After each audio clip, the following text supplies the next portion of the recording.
given a Kit Kat before they sit an exam, and the grown-ups get them before a driving test or an interview. Their Kit Kats are very small and are available in a huge array of flavours. They have tried over 400 flavours, but not all at the same time, including green tea, wasabi, and smokes.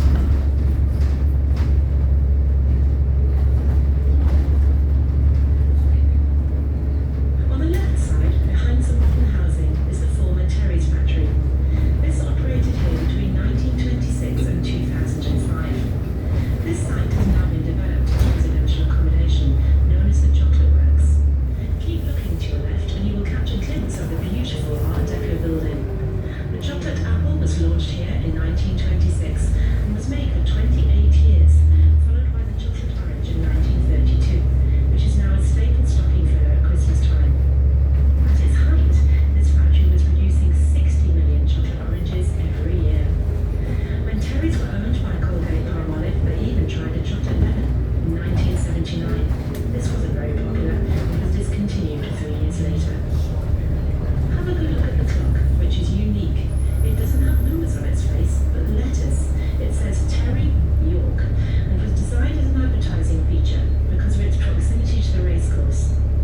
This clock was once known as the kitchen problem, but only on certain days, so please check and book in advance.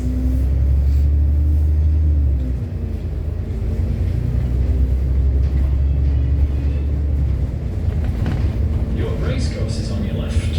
Horse racing in York can be traced as far back as the Roman period. Until the racecourse was created here, various open spaces throughout the city were being used to host the sport, including in the early 1600s the frozen river-ooze.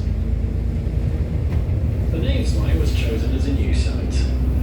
Part of the marshy area here was drained and a circuit laid out, ready to host the first horse race in 1731.